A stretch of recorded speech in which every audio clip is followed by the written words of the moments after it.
Hi, everyone. Welcome to the a16z podcast. Today, we're talking about startup and innovation ecosystems. I know those are a pretty loaded set of buzzwords. In this case, though, it actually really is an ecosystem because we're talking about cities, communities of entrepreneurs, governments, universities, companies, and others. And we want to talk about what makes these innovation ecosystems around the world work or not, especially since the question we hear often, for better or worse, is how to create the next Silicon Valley. The notion of trying to create the next Silicon Valley is completely the wrong question. And it's the wrong question for lots of reasons. So that's why we have three special guests on the pod today who are experts in different aspects of this topic. AnnaLee Saxenian, who's the dean of the UC Berkeley School of Information and a longtime researcher who has studied competitive advantage around the world. Brad Feld, VC at Foundry Group in Colorado and the author of the book Startup Communities, and who has written a lot about the power of networks over hierarchies. And Chris Schroeder, who's a serial entrepreneur and investor and who also once served on the staff of former secretaries of state. He wrote the book Startup Rising last year, which was one of the first books to document the phenomenon of startups in the Middle East. And more recently, he's written about the impact of software eating the world and how that's been playing out in Iran. So let's start by having you guys talk about what makes a successful innovation cluster like Silicon Valley. I'm not even sure if that's the right assumption for us to begin from, given the question and given how many of those government-led experiments have failed. But since the three of you have different perspectives on this topic, I think it'd be great for us to begin there. I think the fact is that most places that have tried to create the next Silicon Valley have not succeeded, largely because they focus on specific institutions in isolation without understanding that one of the most important dynamics is the opening of boundaries between firms and finance, between industries and government, that really allowing, we talk a lot about how information has opened up global access and that has allowed new parts of the globe to compete. But opening up flows of information locally, I mean, at the local level between people, really from the bottom up, I think has been critical to making places like Silicon Valley dynamic, because ideas move much more quickly than they do within vertical corporations where they tend to get trapped, and people can act, they can use venture capital, they can invest, they can reform, they can recruit teams much more quickly when information flows openly between them. And so a lot of the things that we look at, whether it's a university or a venture capital, sector or whatever, those work especially if they are open to the rest of the ecosystem, so that people can learn across boundaries much more quickly.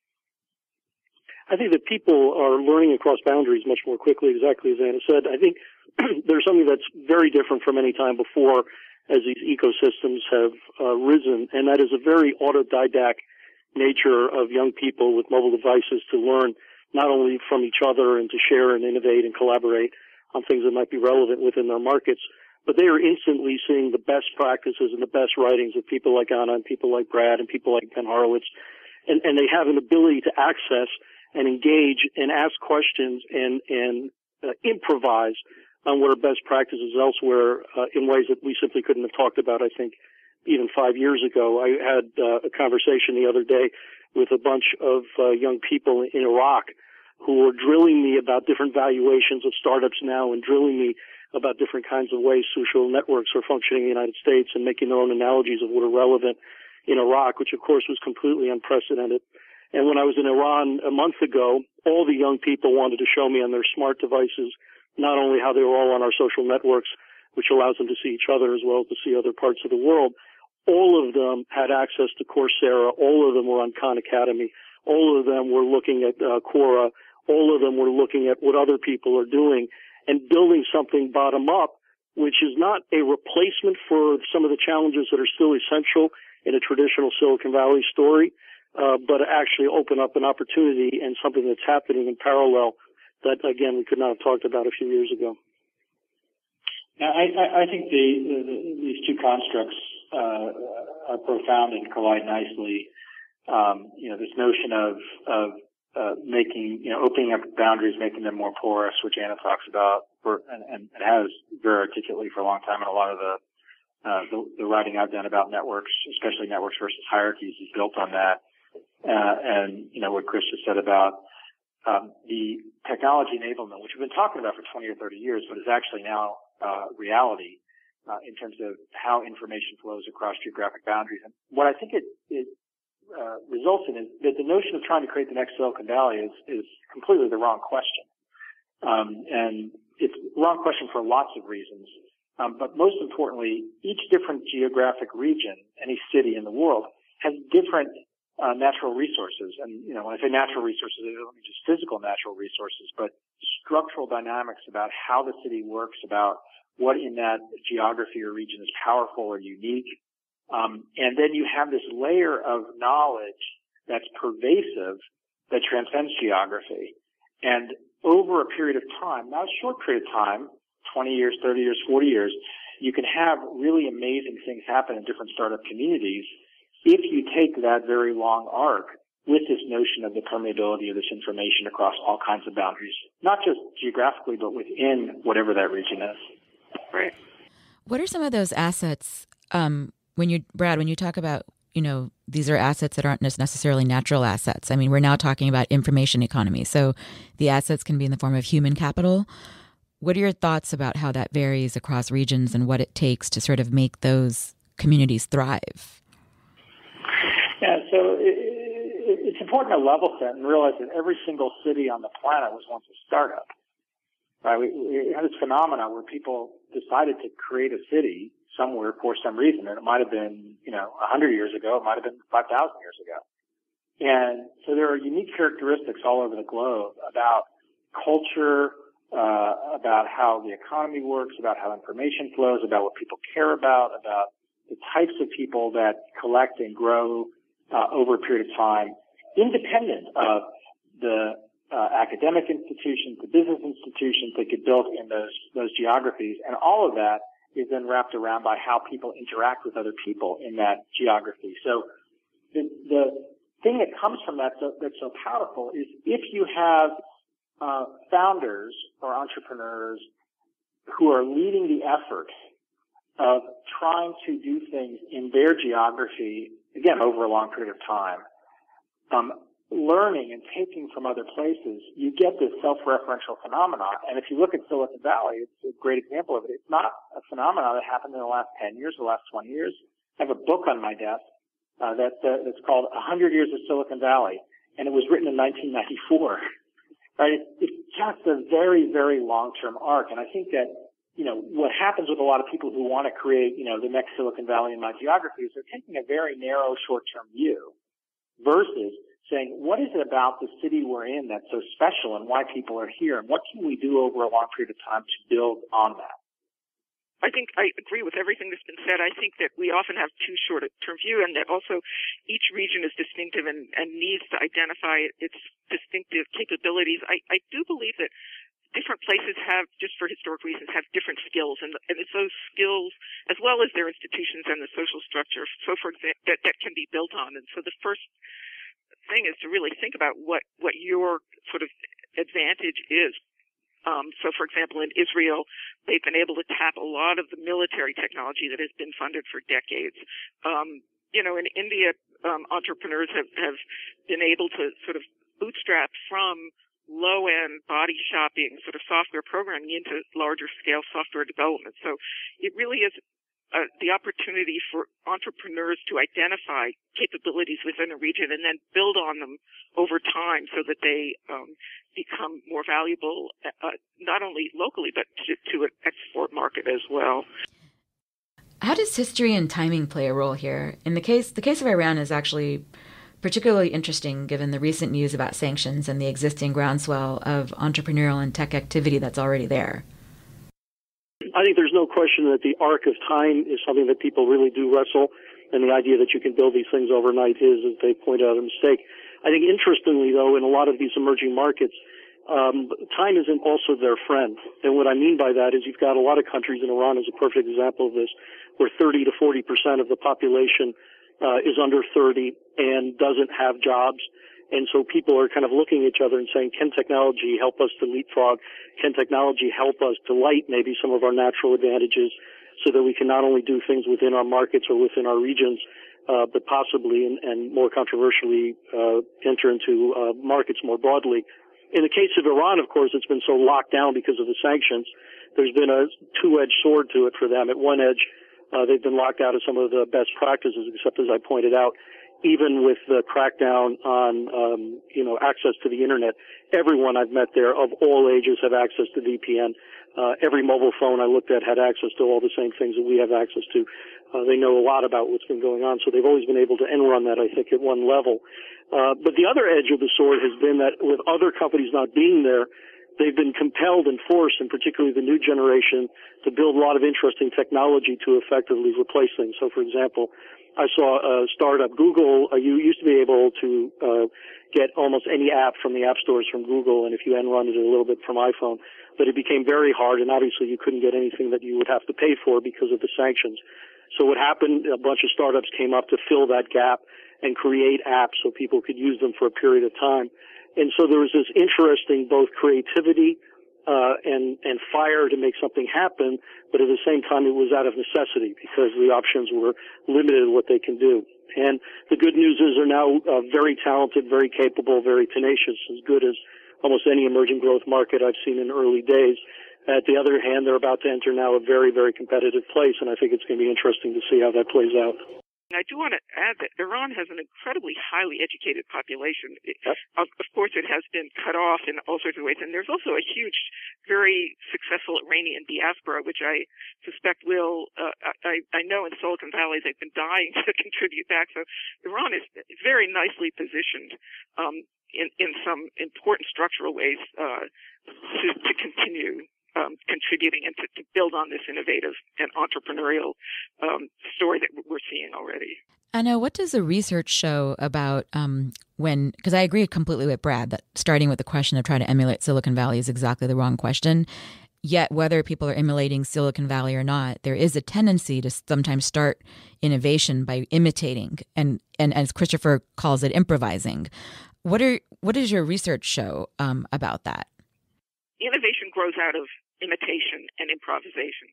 So people learn by improvising, by trying things, by first imitating and then improvising, because often you can't, you think you're building the same thing, but actually you're building something different that's adapted to local conditions. It takes advantage of local capabilities that don't exist elsewhere. So I think we need to be really aware that innovation, builds on and imitation. We have a sort of a sense often that, it's stealing intellectual property, but every industrial region, every sort of innovative cluster that we've seen has started, from imitation and improvisation. I had the man who was the founder effectively of the Yahoo of the Middle East was a company called Maktub, which Yahoo in fact bought for $160 or $170 million about 5 years ago. And he said to me, Chris, you just don't understand how these things stage. There's a lot of risk in startups under the best practices, but we're dealing with cultures often that have zero experience in this.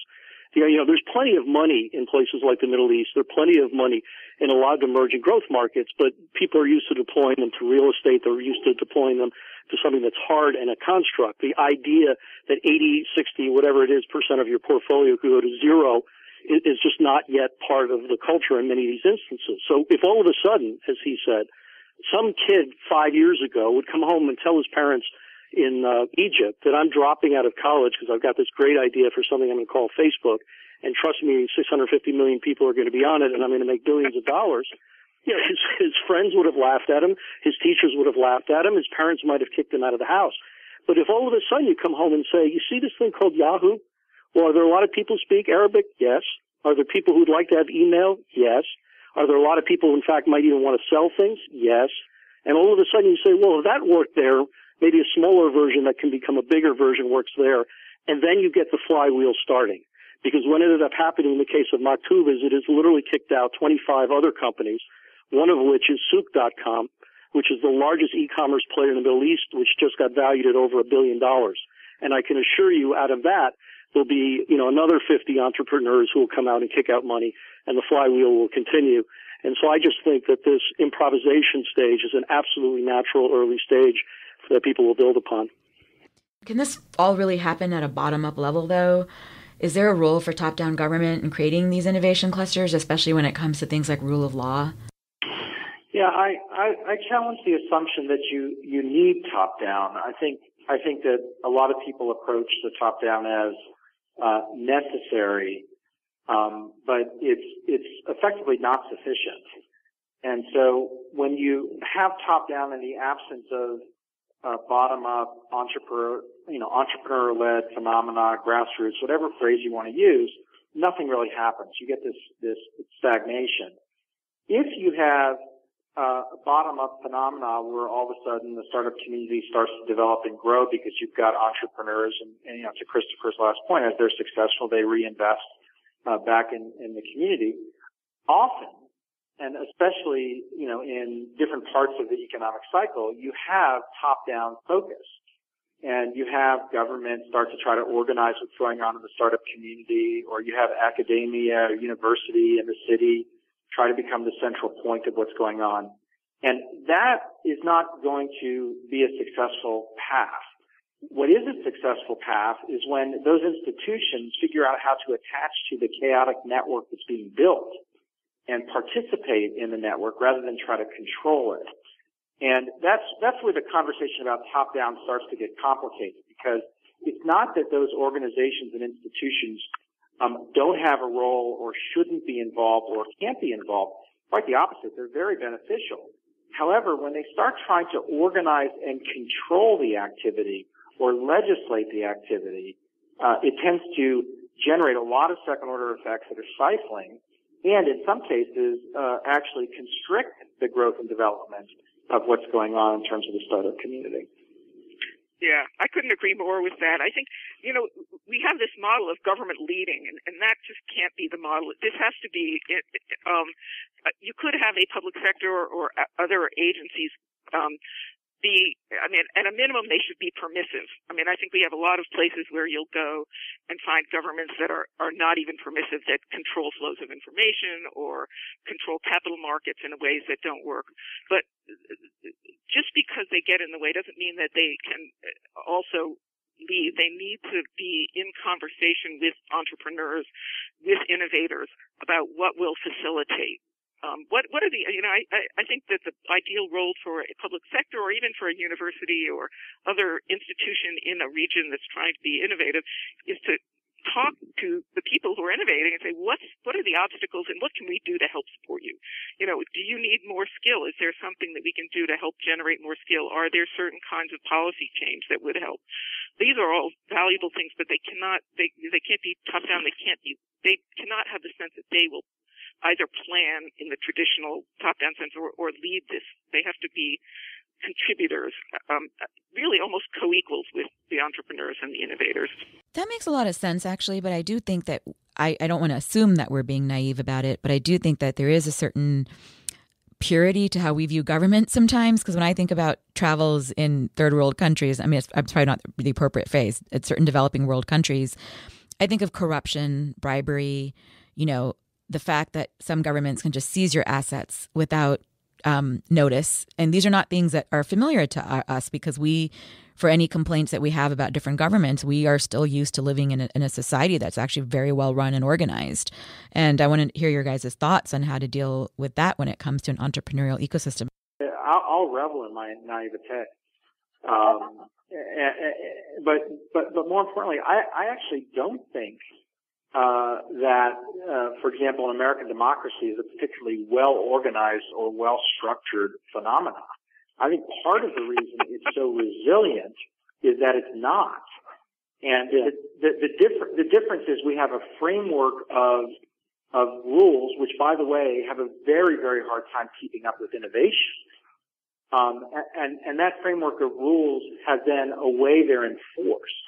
And that's the challenge. When you go into a country where there either isn't a framework of rules or there's not a way in which they're enforced consistently, then you have lots of erratic phenomena where, the thing you're trying to do can be, stolen out from under you. I've been on the receiving end, for example, of deals that I did in the late 90s, thinking of one in particular with a Chinese company, where, the merger agreement came back entirely in Chinese, we really had no choice but to sign it. And, when it was translated, the signature, the document basically said, you're giving us your company and we are giving you nothing and you will be happy. Right? And at least they sent us the document. Right? Yeah. So, I just sort of start with that. I don't think it's that it's structured correctly. It's that there is a framework that has some consistency. And the warning there, and we see it all the time. We see it with, the phenomena of innovator versus incumbent. Of course, Uber is the one that everybody points at, but there's many, many companies that are struggling with this in lots of places in the U.S. right now because the laws don't keep up with innovation. So let's talk a little bit more about that as applied to some of the cultural aspects beyond the institutions that happen sort of tacit, implied, for example, attitudes towards failure. Christopher, you've talked about how on one of the podcasts with some of the students in Iran who were building startups that, the thought of doing a startup would be so taboo before. And now it was something that it's still not something that their families understand. And Brad, you talk a lot about the psychology of entrepreneurs in everything from depression to the mindset of how to deal with failure and the reality, the hard slog of building a company. How do those attitudes play out internationally? And Anna, does any of your research show how that plays out? I'm curious to hear from all three of you about this. I wrote a book. My husband and I joke that I wrote a book that glorifies entrepreneurs when I wrote about Silicon Valley, and then I had to live with one. And it's being an entrepreneur is really hard. I mean, it's easy to glorify it but the ups and downs, the unanticipated changes, nobody would in their right mind would do it. And yes, we have just growing numbers of people who are doing it all the time and very successfully as well. I think there's a long arc on this, which is I've heard for many, many years when I talk about startups how you have cultural norms and different, mostly country-specific cultural norms around things like failure. And how the U.S. has this structural advantage because of our cultural norms. And then I end up in Iowa, at Startup Iowa, and having pizza till midnight with 20 founders of different companies. And they start off sentences by saying things like, in the Midwest, we're more conservative. And I remember that night so visibly because at some point I said, will you just get over it? Like, it's not about being conservative. Like, you're all here doing this crazy thing where you're starting companies. You're not being conservative. And oh, by the way, 3 or 4 generations earlier, 5 generations earlier, whoever settled in Des Moines, those people were not conservative. Like, they drove in wagons that broke all the time across the United States and, had to deal with, starvation and disease and, just the chaos of trying to get to where they're going. That's not conservative. So, let go of those things. And it's interesting because that construct then collides with something that Christopher said at the very beginning, which is so powerful, which is that the information about this is ubiquitous. You can get information about the notion and philosophy of how to be successful, how to think about failure, not to revel in it, but to understand that it's part of the process. Some of my own writings and others' writings on depression in the context of entrepreneurship have started to destigmatize the fact that leaders actually have emotions. And, that as human beings, we're just big bags of chemicals. And it's not just that sometimes we have a lousy day, but sometimes we're in a place where, in terms of how we relate to what's going on around us, we might be functional, but it's really, really hard. That then is not geographically constrained because of lack of information flow. The kids in Iran are reading that stuff, and they might be able to relate to it directly, they might not, but it's at least permeating and influencing the way they think about what they're doing in the context of the next business they create. And I've seen this very powerfully through some of the work that I've done through Techstars, which now owns Up Global, which runs Startup Weekend, which is around the world. And it's amazing to encounter entrepreneurs from everywhere that have the same language And an example would be I was in Rio at the Startup Weekend Global Summit a couple of years ago. And, you know, a kid that looked like any other, I said kid, in his 20s, looked like anybody else in their 20s, came up to me, handed me a Startup Tehran hat, and gave me a giant hug. And just in the middle of the room, and said, thank you so much for teaching us how to think about when things don't work. My son Jack, who's a teenager, just came back from 7 weeks in Taiwan working for a startup there, and so we went out for Chinese food and spent hours just getting caught up about what he saw. And I found myself pressing on him, you know, because he's worked for startups in New York and others for a16z. And, you know, what's the differences? So what was it like in Taiwan? How was it different? And he would come up with a couple of quick things. And at one point, he just sort of looked off in the distance and he turned to me and said, Dad, I got to tell you, the biggest surprise I had is how the same everything was. And I said, what do you mean? He said, people, they come at problems the same way. They're undaunted in the same way. They're constantly looking for the next new idea in the same way. They support each other in the same way. They think about culture in very similar ways. It really is a lingua franca now, I think, of this era that also will not go back. That's great. So one thing we haven't talked about is what happens when these local innovation clusters are exposed to global competition. For example, in the case of Iran, as sanctions lift, what happens when the local eBay-like competitor is exposed to the actual eBay? Or in India, when Amazon competes more directly with the like of Flipkart and other competitors? Is local really an advantage when they're exposed to these companies that have this unprecedented scale and operational efficiency? One of the things we're seeing is that while Amazon may be able to go anywhere, certainly they have the resources to hire the people. Often what you see, and you see this in China and other places, is that the local imitators who get a first start actually innovate in directions that are more appropriate for the local constituency. Absolutely. So that Baidu in China was a knockoff of Google, but it figured out what Chinese people want much more quickly, you know. So I think, again, you really, the local has an advantage. They understand their community and what the needs are, and markets really are not completely homogeneous globally at the moment. So I'm curious what you guys think about the distinction between what makes for that local advantage versus what in the end is really the best software engineer wins, which obviously, at least for the time being, puts some emphasis on the Silicon Valley. So take a place like India. I mean, the LinkedIn of India is LinkedIn. The Facebook of India is fundamentally FaceIn. The Twitter of Facebook of India is fundamentally LinkedIn. This is not true in e-commerce. In the Middle East, I can tell you that the American great social networks are dominant forces there, but there's a reason why Souq.com is worth what it's worth. And so there is something about understanding the market, understanding unique payment issues. So, for example, in the Middle East, credit cards is not a usual thing, so you have to navigate COD in very different ways. Logistic companies have gotten incredibly sophisticated on the ground there about how to even deliver products in great efficiency and that kind of thing. And I'm wondering if you guys just think about certain kind of general criteria by which you say there are things that at the end of the day, they'll move very, very quickly, and maybe they'll come from Silicon Valley, maybe someday they'll come from Beijing, maybe someday they'll come from Tehran, but once they take off, they tend to be easily dominant versus these enterprises or industries that naturally lend themselves to such local need and execution and assets that you'll constantly be seeing that type of innovation. I remember a friend of mine out in Silicon Valley who's talking to me about some of these emerging markets said to me something very interesting. He said, you know, you look at a couple of great ideas. So these are mobile-first societies. These are folks who've never known landlines. We ought to be able to think that some interesting innovation will come from such places. And he said, but you've always got to ask yourself, you know, once that idea starts to move, is it going to be something that a Silicon Valley entrepreneur is going to take global faster than they can? M-Pesa was a very tactical, specific need at a specific time that allowed it to become the largest payment mechanism in texting, specifically in Kenya and not around the world.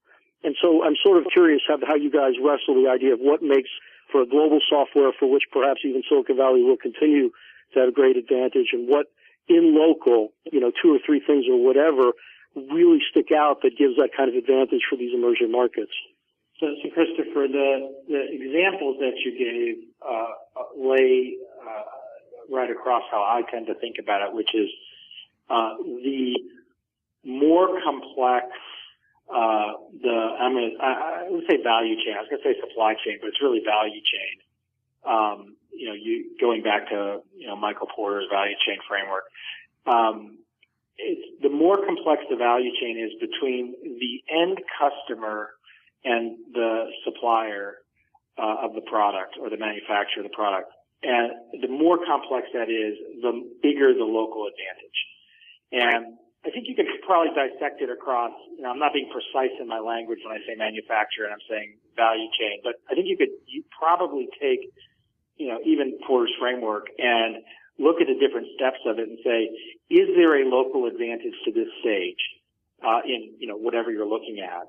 And if the answer is no, then, that's going to have, the less defensibility against a global incumbent. And I think that's why e-commerce is such a good one. There's, getting the product, like your example earlier of the best way to ship something from somebody in one country in the Middle East to another country in the Middle East is through New York.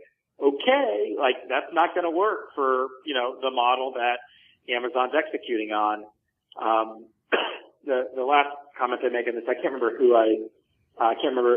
Fadi was his first name. I was in Dubai, and I met with Fadi and Fazil, father-son, and they were describing Soup to me. They had a relationship to it through their investment in their company, and they were describing the logistics and how the logistics dynamics of companies that were physical logistics companies, they had such an insight into the way that goods and services move throughout the region that really nobody that was outside the region was going to have a chance of getting that implemented anytime soon. And so in some ways it almost wasn't worth it to somebody else to try to do that. I don't think that's, limited to e-commerce. I think it's limited to anything that has a lot of complexity in that value chain. The only thing I would add to that is that the example you gave of was India and software, and that the language differences do matter. So a lot of our social media transports very easily to India because of the English language there, where it's probably not as successful in Brazil. But I agree about the complexity of these supply chains being a key variable. Okay, well, given the topic that we're on about local and regional advantage, I am curious about what you guys think about an argument that Mark makes, and that he actually made in an op-ed in Politico last year, about entrepreneurs in regions being able to use a sort of regulatory arbitrage to their advantage to help attract innovation and become leaders in like a particular technical area. So for example, like with the UK embracing Bitcoin and being more thoughtful about fintech, is it, as a way for them to be more likely to get an early advantage there? Or Canada moving faster on drones regulation and so on. Not only do I agree with him, I think there's actually a physical manifestation also, which is that this is the most mobile generation in history. And when I say mobile in this case, I don't mean phones or smart devices. I mean, they will move to where talent is. And this, in a way, brings us back to the conversation of whether Silicon Valley or whatever. I think one of the things that we didn't quite touch on about Silicon Valley here, and it's odd to me that people often don't focus about it, which is just simply the network effect of talent that's there. That the more the excellent people are there, the more excellent people want to be there. And so what I'm finding, for example, and this is going to be very interesting to watch in the Middle East, is that if you go to Dubai now as compared to 3 years ago, I see Egyptians everywhere. I see Lebanese everywhere. I see Jordanians everywhere, because as things have been a little bit rougher in other parts of the country, and because, in fact, the environment has opened up, the rule of law, some of the top-down stuff has opened up, people are saying this is a place where I want to be. And so not only will they be attracted by the opportunity to do things like Bitcoin or cryptocurrencies, blockchain things, but they'll also want to go to a place where simply they can succeed physically as entrepreneurs. And I think that's a very interesting thesis to look at it as an arbitrage, as you suggested. Yeah, the mobility is real. It's staggering. I have a 22-year-old who has lived both in China and India. I mean, I grew up in a time when, I lived in Hong Kong for 2 years, and I never called home because it was so expensive. So we are mobile, not just on mobile devices, but we move everywhere. Everything can move now. Okay, well, that's all we have time for. I wish we could keep the conversation going, but thank you very much, Anna, Brad, and Christopher. Really appreciate your time, and thanks for joining the A16Z podcast.